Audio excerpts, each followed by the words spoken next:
मिलत टाइम्स में आपका स्वागत है। मैं असरार अहमद इस वक्त सुखदेव विहार फ्लाईओवर पर हूँ। ये प्रवासी मजदूर देश में लगातार पलायन करने पर मजबूर हैं।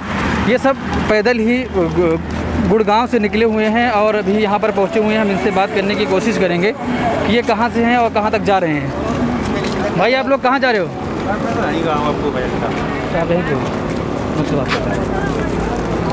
कहाँ जा रहे हो भाई आप? झांसी जा रहे हैं। झांसी? हाँ जी।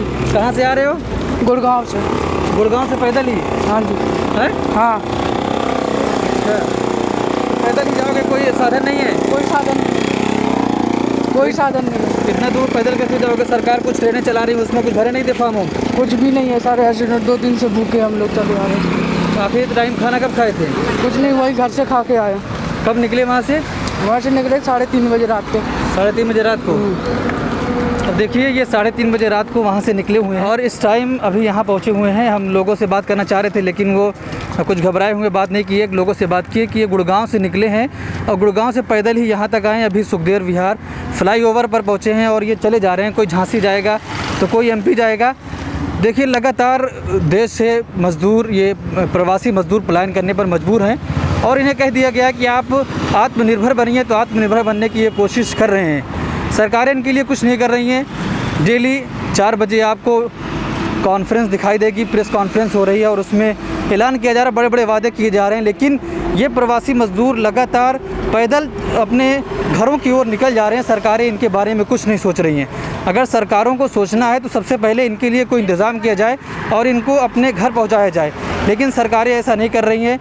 जो लोग कोशिश कर रहे हैं इनको घर पहुंचाने की, बसें दे रहे हैं, तो उसमें भी राजनीति की जा रही है। बस को परमिशन नहीं दी जा रही है अपने सरहद में अंदर जाने की, लेकिन सरकारें इतनी ही सोच चुकी हैं कि इनके बारे में सोच नहीं रही। ये लगातार देश के कोने कोने से ऐसी खबरें आ रही हैं कि अपने बच्चों को लेकर और अपने गठरियों को लेकर सरों पर चले जा रहे हैं। इनके पास राशन नहीं है, सब कुछ ख़त्म हो गया है। मजबूर होकर ये अपने घरों को जा रहे हैं। ये घर कैसे पहुंचेंगे? सारी सरकार आप यहीं के हो? मैं यहीं ओखले का रहने वाला हूँ, जामिया नगर से। अच्छा। मुझे किसी सरकार से कोई शिकायत नहीं। मुझे एक शिकायत सिर्फ इससे है कि ये बेचारे पैदल कब तक चलेंगे। मुझे सरकार से जवाब चाहिए कि ये बेचारे पैदल कब चलेंगे। भूखे नंगे, पैरों में चप्पल टूट गए, चलते चलते पैरों में छाले हो गए, घाव हो गए। ये कैसे पहुंचेंगे पैदल और कब पहुंचेंगे अपने घर? डेड बॉडी तो फ़ौरन पहुंच रही है घर, जिंदा आदमी घर नहीं पहुंच रहा। देखिए कि मतलब इनके लिए कुछ सोचा नहीं जा रहा है। जब ये पैदल चलते हुए जा रहे हैं, कहीं इनकी मौत हो जा रही है, उसके बाद फ़ौरन इनकी सुनवाई हो रही है, गाड़ी भेजी जा रही है, एम्बुलेंस भेजी जा रही है, पैसे का ऐलान किया जा रहा है कि हम आपको 5 लाख रुपए, 2 लाख रुपए देंगे। लेकिन जब ये सड़कों पर चल रहे हैं तो इनके बारे में कोई सुविधा नहीं है कि कोई ऐलान हो कि इनके लिए तुरंत बस का इंतज़ाम किया जाए, ट्रेनों का इंतज़ाम किया जाए। कुछ सुविधाएँ हैं, की गई हैं, लेकिन वो इतनी सारी सुविधा इनको कुछ सुविधाएं की गई हैं, लेकिन वो काफ़ी नहीं है कि इनको पहुंचाया जाए तुरंत। लेकिन ये देश के कोने कोने से लगातार खबरें आ रही हैं कि ये बेचारे मजबूर होकर, इनके पास जब सब कुछ ख़त्म हो गया, इतने महीने से लॉकडाउन है, लॉकडाउन के चलते सारी चीज़ें ख़त्म हो गई हैं, धंधा नहीं है, पैसे भी नहीं है कि कुछ सामान खरीद सकें, जिसकी वजह से मजबूर होकर ये आज पैदल अपने घरों की ओर निकलने पर मजबूर हो गए हैं। मिलत टाइम्स की वीडियोस देखने के लिए यहाँ क्लिक करके सब्सक्राइब करें और हाँ, बेल आइकन जरूर दबाएं। अगर फेसबुक पर देख रहे हैं तो पेज लाइक करें।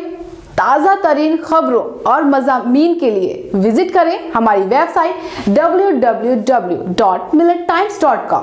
हमारी ये वेबसाइट उर्दू, हिंदी, इंग्लिश तीनों लैंग्वेज में मौजूद है।